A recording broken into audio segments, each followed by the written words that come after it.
Hi there, Joe. How are you today? I'm really well, thank you. It's a bit chilly here, but we're okay. It's sunny, but the snow is finally melting. I told you that it was snowing the other day, didn't I? Yeah, and I was so jealous that I was just missing the snow days myself. Oh my goodness, Joe, I am so happy for you to join me today. Thank you. Thank you.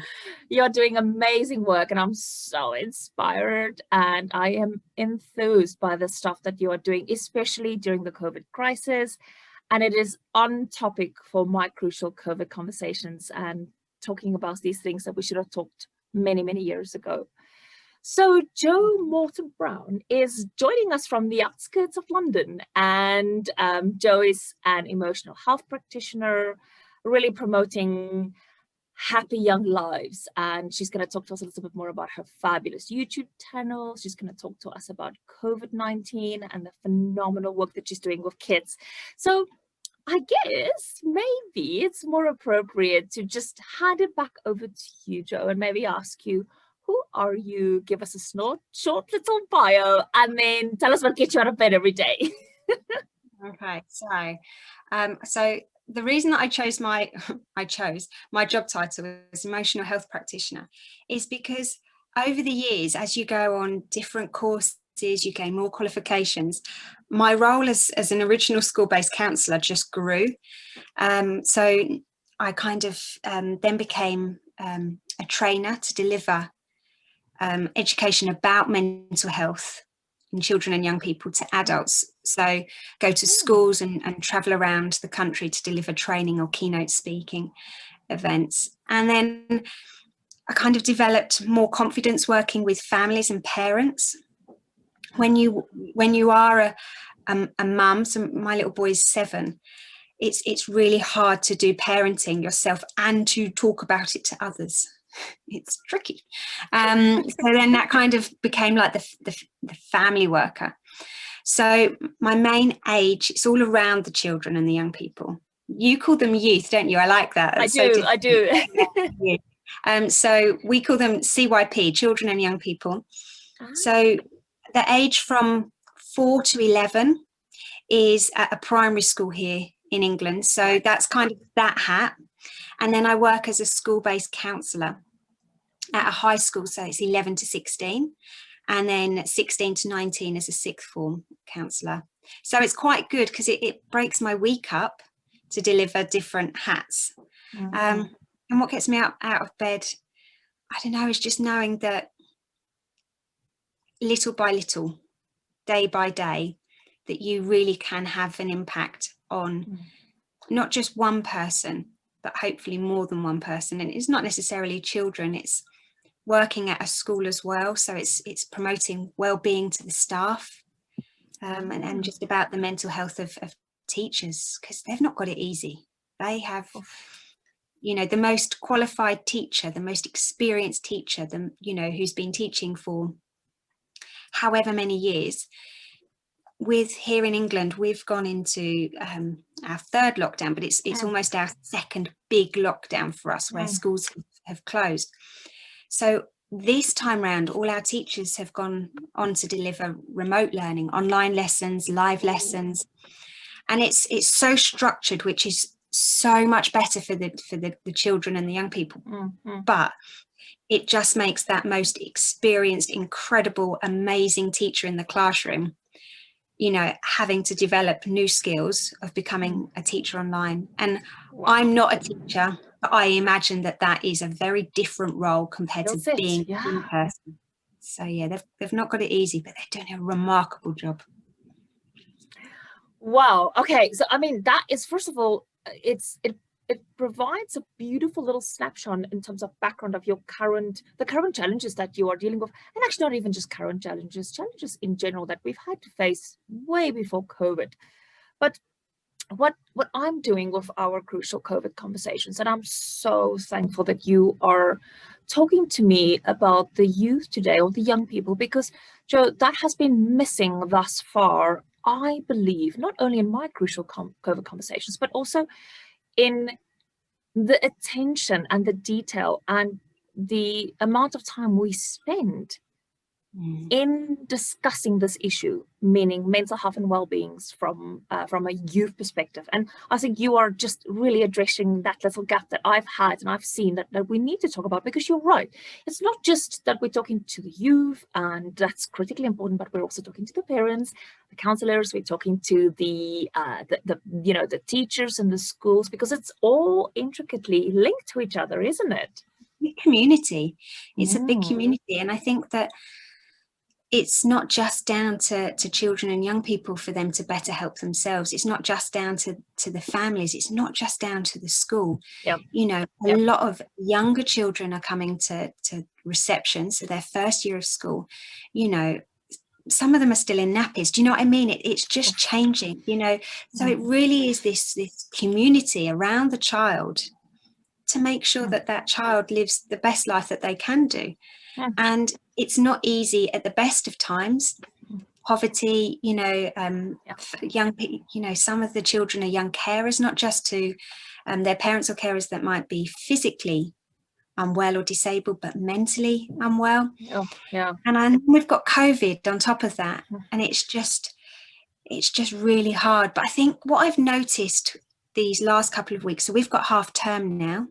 Okay. But what I have noticed about the last 6 weeks since Christmas is that the older ones have very much, as the weeks have gone by, have very much gone from being present, being there. Now it's just like this.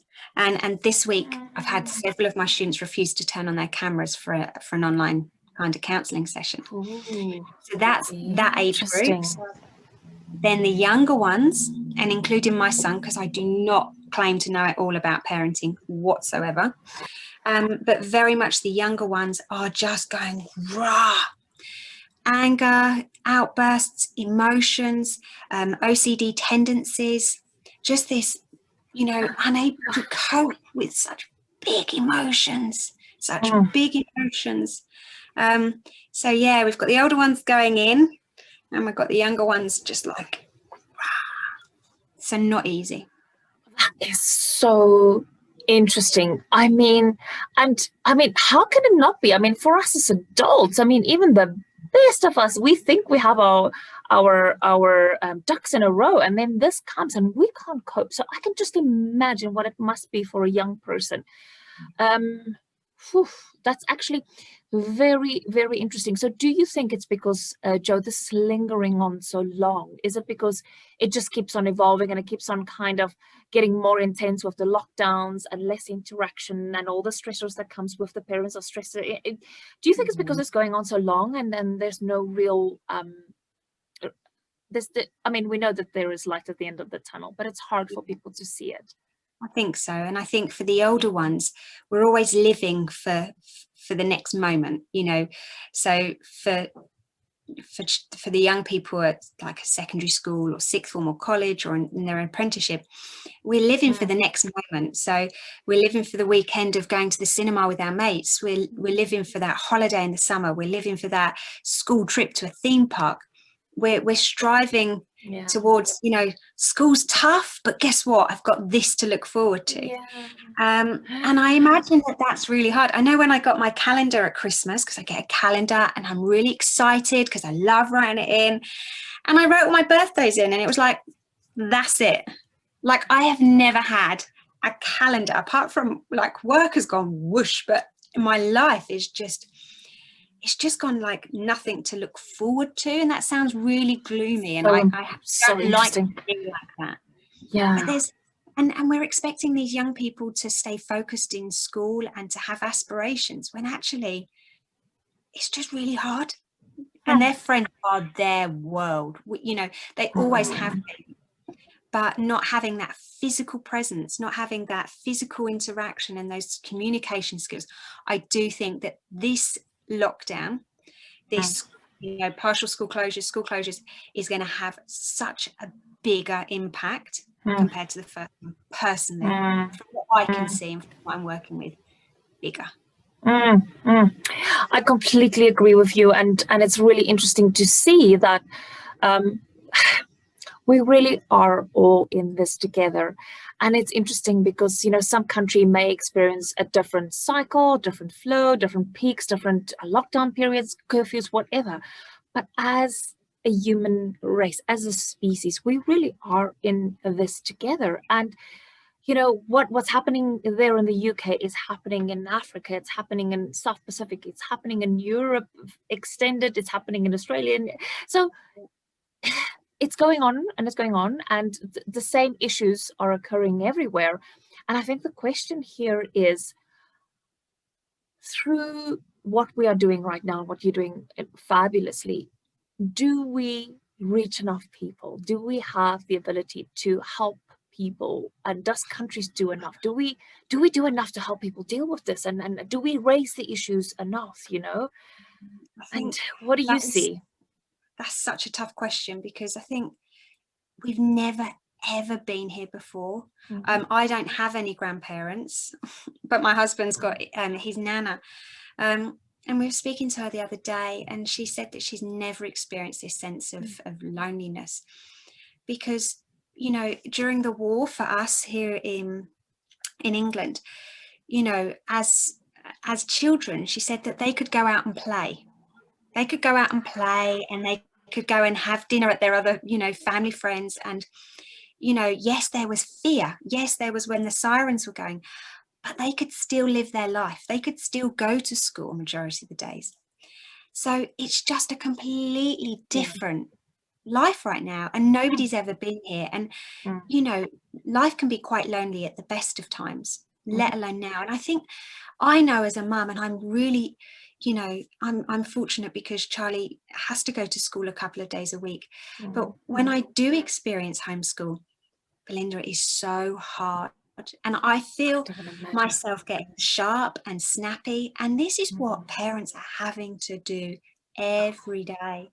And it's like our stress filters through, for a school and for education, we're always trying to keep the teachers, with their workload and their well-being, because stress can filter down. And, schools are mindful that they don't want their teachers to feel stressed, because they don't want their pupils to be stressed or students.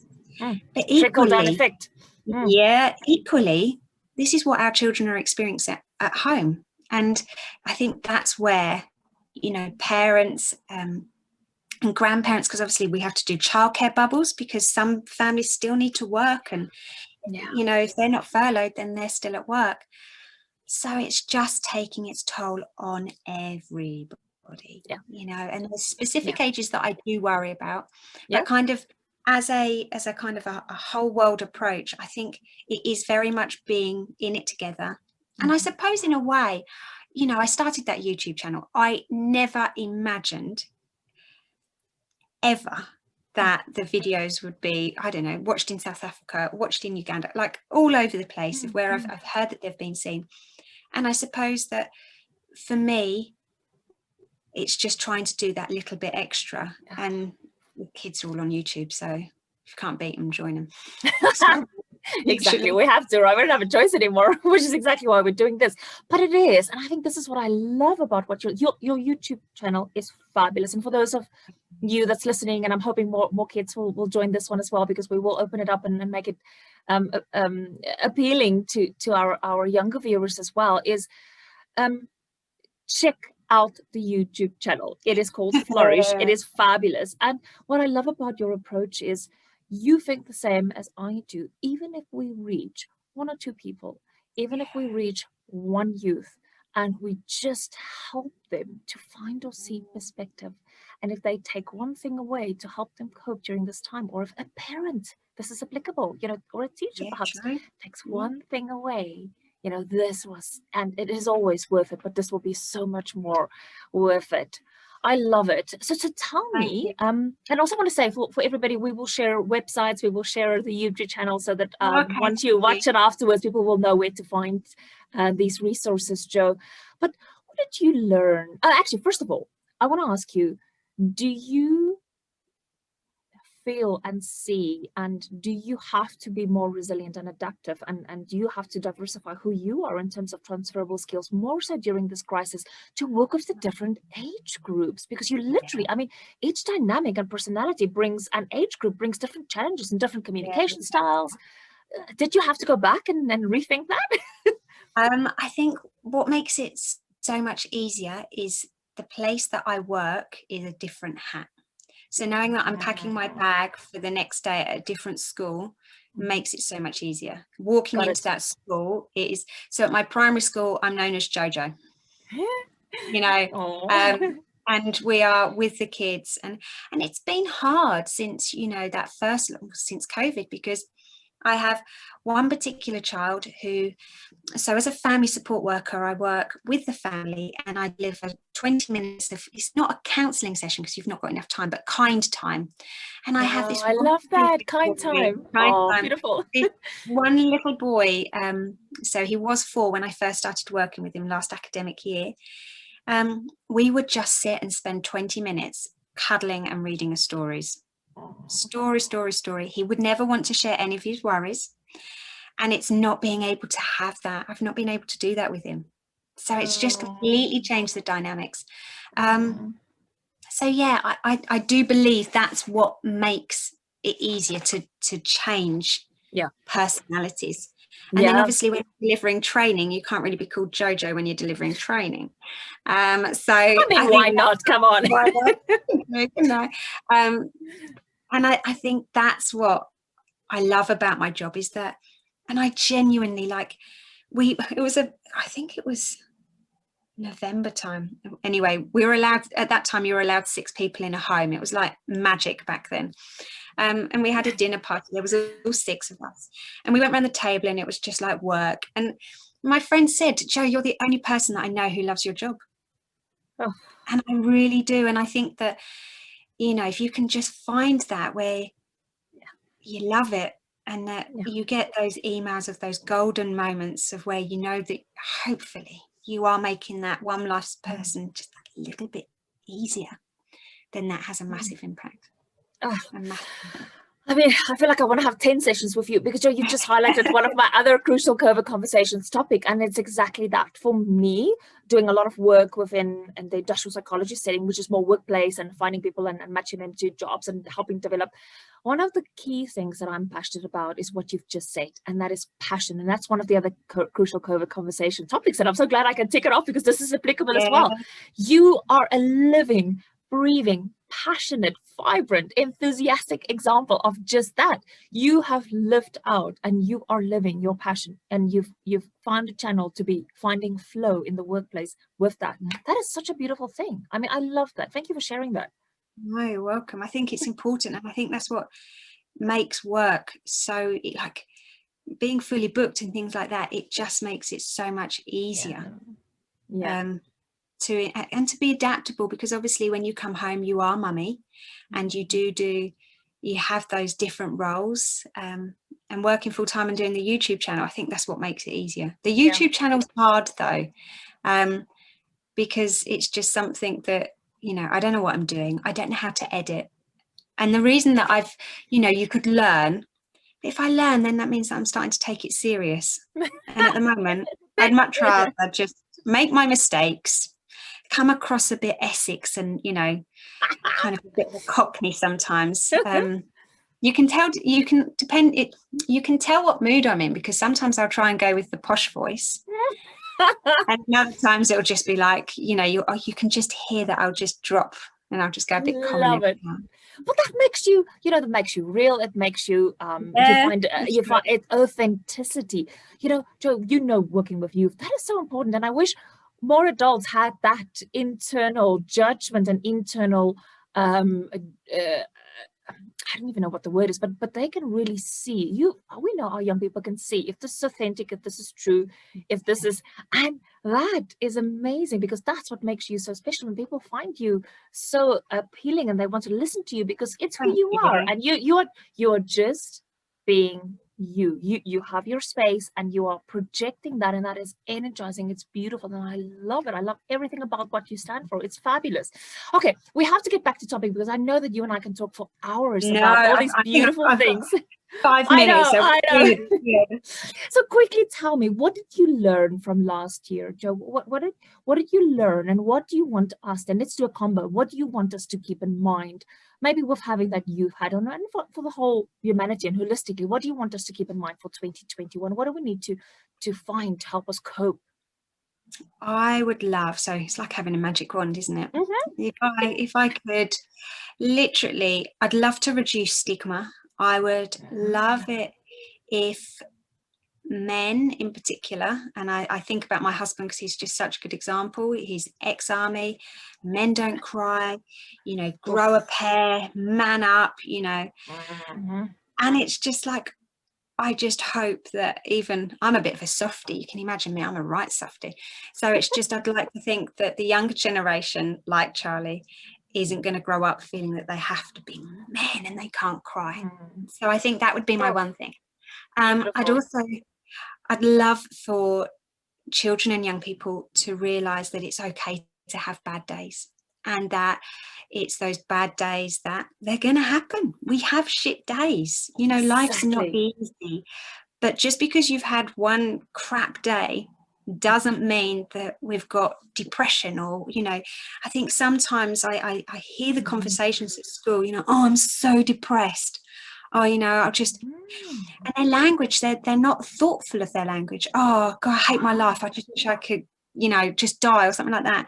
And it's like, I wish that they realized that actually you don't know what depression is. Possibly you have no idea what depression is. You might be feeling a bit blue and a bit sad and a bit unhappy. So that would be my other thing, for children to realize that it's okay to have bad days, and to be mindful of their language. And I just feel that if we can start that early on, that early intervention, that if a child is really starting to struggle, and that one bad day becomes one bad week, that becomes one bad month, is just giving them that skills to, okay, well, let's do something about it. And I suppose that's the point of the YouTube channel, is that I haven't found, and if anybody's watching this that has found somebody on YouTube, please let me know, because I'm lacking inspiration on there, because I have not found somebody that is A, professional, so B, not talking about their own personal life, which I admire, but that's just, as a counsellor, we're very secretive as counsellors and psychotherapists about our own life. And it's just like, here's a potential problem. So I don't know, one of the videos is, are you addicted to your mobile phone? And then instead of going, yes, okay, let's do something about it, like we were saying about those steps. If there's one step that they can take away to better help themselves, then job done. So, Exactly. You do realise that you're critical. Talking for ages, couldn't we? I know we can. Okay, but I just want to quickly then recap that, because what you're saying is critical. And I know we've only got a few more minutes, but I really want to just quickly recap that, because you're right. And I keep on saying this when we have perhaps more an adult reach, but it's the same principle. It is okay to not be okay. And what I'm learning from you right now is so important, and it's often overlooked. It's about we know that what we think, we say, and what we say, we become. So we know that link, but what we don't really know is the language that we use, like in what you've just explained for our young people. It's putting us in little boxes already, where we perhaps don't have all the information yet. So that is so important. I'm so glad you're bringing it up, because I'm learning from you right now. That's awesome. It makes it sound so easy, and I know it's not. I know it's not, but it's becoming aware of our critic. For us adults, it's that imposter syndrome, but it's that critic that can tell us that, can't do that, you don't want to do that. And you imagine for a young person, it's going to be even louder. It's going to be about body image. It's going to be about kind of the latest picture that they've uploaded to social media. And it's realizing, yes, we've all got that inner critic. And unfortunately, I don't believe that there is an off button. I believe that there's a volume button. And what we have to do is we have to learn to turn down the volume of our inner critic. And we have to tap into our inner coach, our inner cheerleader. Come on, let's try it. And I suppose that's the importance. This is a good place to finish, I suppose. That's the importance of teaching our children from a very, very young age, so then our young people can kind of embrace it, is that resilience. And that's the importance of resilience, isn't it? Absolutely. Spot on. I believe what you're saying. I'm all over it. And I hope that this is going to reach the right people. So I know we don't have much more time, but I just want to quickly wrap up then. You've given us messages, you've given us these really little tools to be able to realign and just think about things differently. So I want to thank you, and you've given me proper factual, information about what you're dealing with, and that's so helpful. And I always ask people, well, tell me what we can do about it. It's like you say, that's the problem. How do we give me something to start resolving it, right? Which is fantastic. So Jo, first of all, how do we find you? How do people find your YouTube channel? How do we connect with you? How do we learn more? And maybe we'll get enough interest and people would want to have another session. Maybe we'll have Crucial COVID Conversations Part 2. So the YouTube channel is called Flourish. It's not about me. It's about the message. So that's called Flourish. And then I mainly use LinkedIn. I'm not very good with anything else. Just like literally, I can't do Twitter or Instagram. It's just too much. LinkedIn is, and I swear by LinkedIn. I'm so grateful. Like meeting you. Like there's been so many incredible people on that platform. So yeah, they're the main ways. Absolutely perfect. I am inspired by you. I love your passion. Keep on doing what you are doing. I found you because of who you are. I'm sure so many people will find you because you're amazing, you're inspiring, you're doing the right thing. And this is exactly what we want to do with our Crucial COVID Conversations. We want to make a difference, one conversation at a time. Thank you so much. You are welcome. I look forward to catching up with you soon, okay? Yes, absolutely. Keep well. See you later. Bye. Bye.